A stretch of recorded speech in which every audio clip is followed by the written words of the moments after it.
नमस्कार दोस्तों, स्वागत है आप सबका कथा रंजन में। बाल राम कथा की अगली कहानी दंडक वन में 10 वर्ष प्रस्तुत है आप सबके लिए। कहानी शुरू करने से पहले एक छोटी सी विनती, चैनल को सब्सक्राइब, कहानी पसंद आए तो लाइक और कमेंट करके हमारा हौसला बढ़ाते रहें। भरत अयोध्या लौट चुके थे, नगरवासी भी। सेना धूल उड़ाती हुई वापस जा चुकी थी। कोलाहल थम गया था। 2 दिन बाद चित्रकूट की परिचित शांति लौट आई थी। पक्षियों की चहचहाट फिर सुनाई पड़ने लगी थी। हिरण कुलाचे भरते हुए बाहर निकल आए थे। राम पर्णकुटी के बाहर एक शिलाखंड पर बैठे थे, एकदम अकेले, विचार मग्न, कुछ सोचते हुए। चित्रकूट अयोध्या से केवल 4 दिन की दूरी पर था। लोगों का आना जाना लगा रहता। वे प्रश्न पूछते, राय मांगते। यह राजकाज में हस्तक्षेप की तरह होता।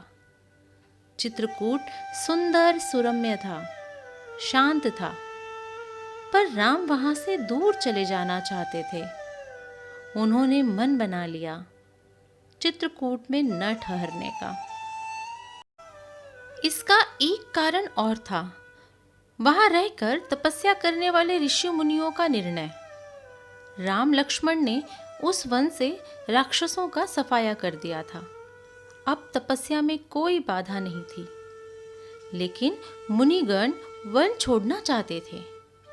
कुछ राक्षस मायावी थे, जब तब आ धमकते, यज्ञ में बाधा डालते थे। तीनों वनवासी मुनि अत्रि से विदा लेकर चल पड़े, दंडक वन की ओर। चित्रकूट छोड़ दिया। दंडकारण्य घना था, पशु पक्षियों और वनस्पतियों से परिपूर्ण। इस वन में अनेक तपस्वियों के आश्रम थे, लेकिन राक्षस भी कम नहीं थे।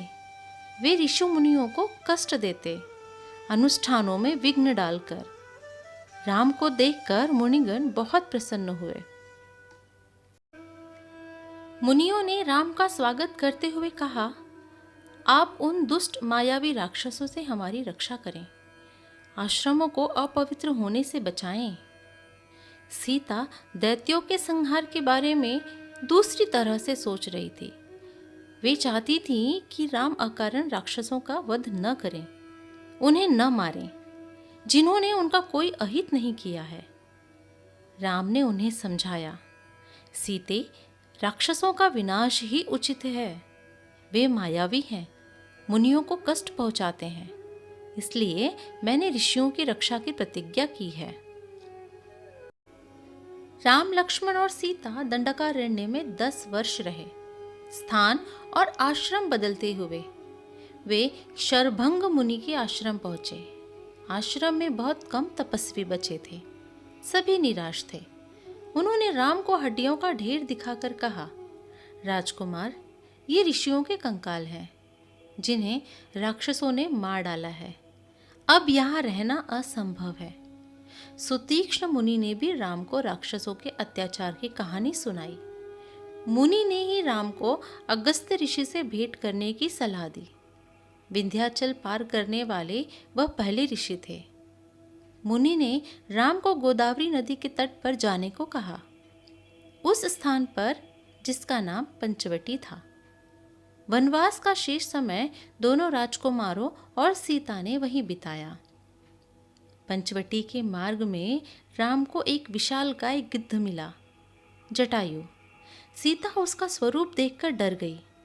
लक्ष्मण ने उसे मायावी राक्षस समझा। वे धनुष उठा ही रहे थे कि जटायु ने कहा, हे राजन, मुझसे डरो मत, मैं तुम्हारे पिता का मित्र हूँ, वन में तुम्हारी सहायता करूँगा। आप दोनों बाहर जाएंगे तो सीता की रक्षा करूँगा।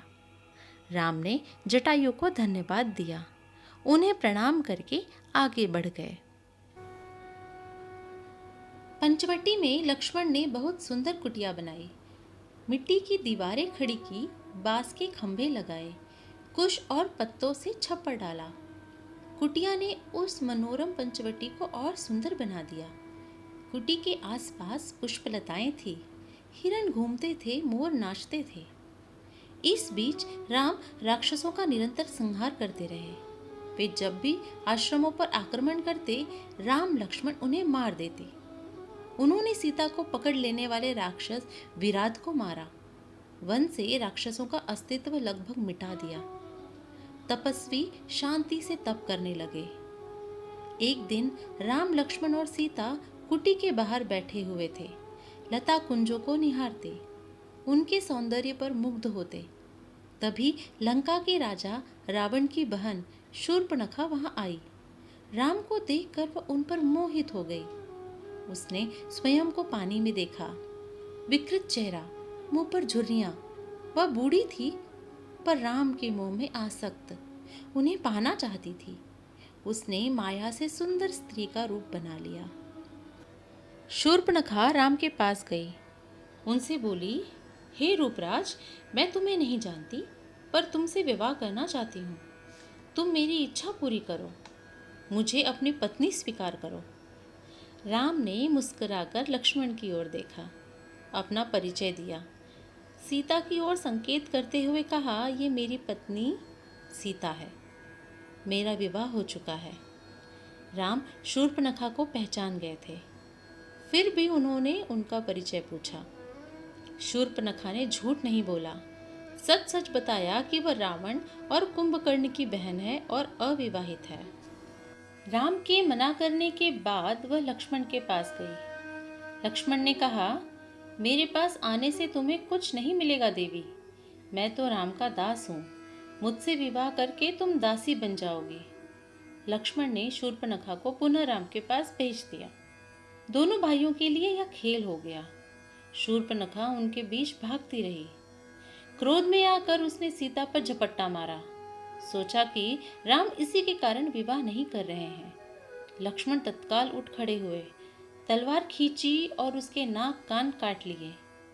खून से लथपथ शूर्पणखा वहां से रोती बिलखती भागी अपने भाई खर और दूषण के पास। वे उसके सौतेले भाई थे, उसी वन में रहते थे। शूर्पणखा की दशा देखकर खर दूषण के क्रोध की सीमा न रही। उन्होंने तत्काल 14 राक्षस भेजे।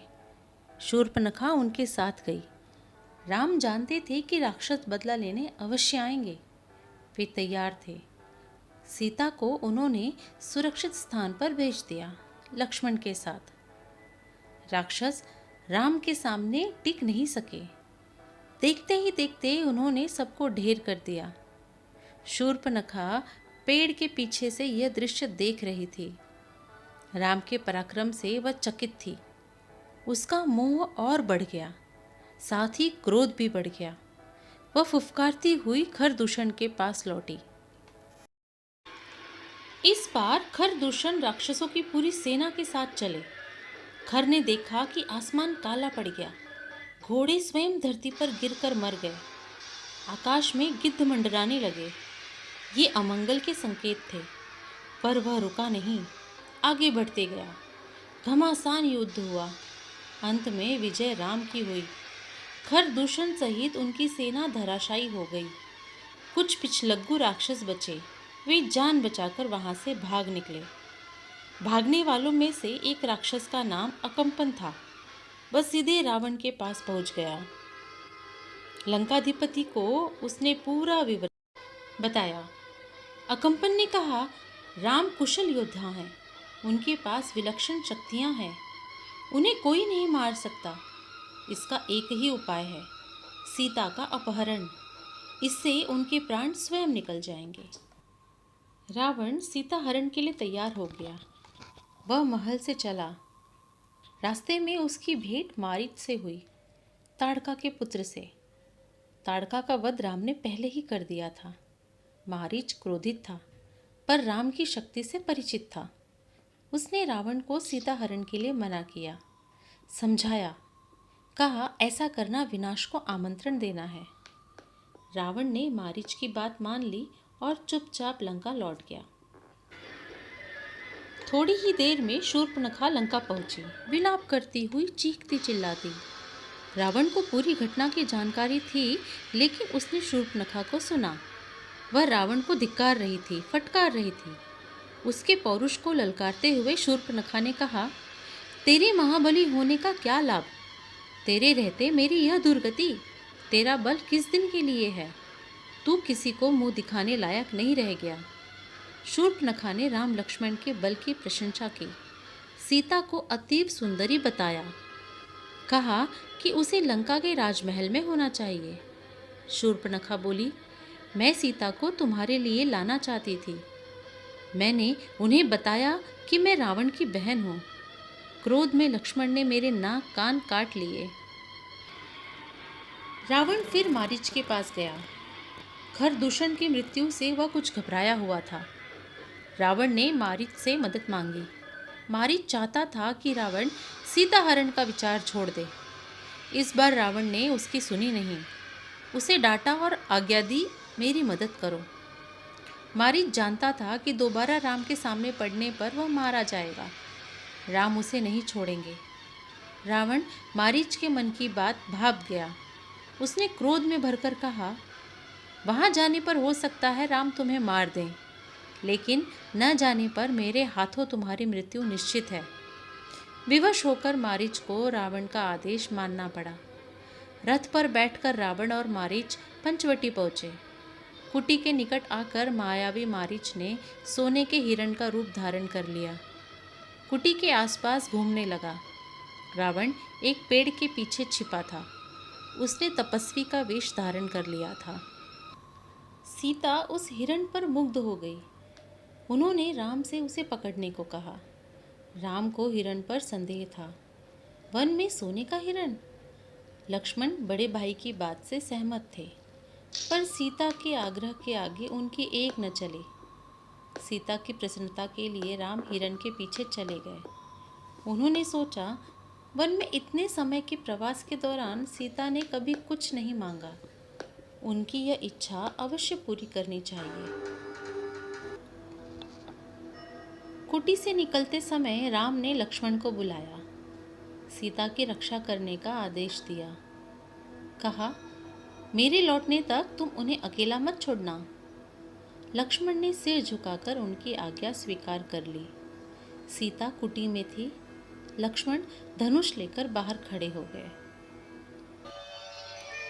कहानी सुनने के लिए आप लोगों का बहुत बहुत धन्यवाद। आपके लाइक एवं कमेंट के द्वारा हमें ज़रूर बताएं कि कहानी आपको कैसी लग रही है। मिलते हैं अगली वीडियो में। तब तक के लिए जय श्री राम।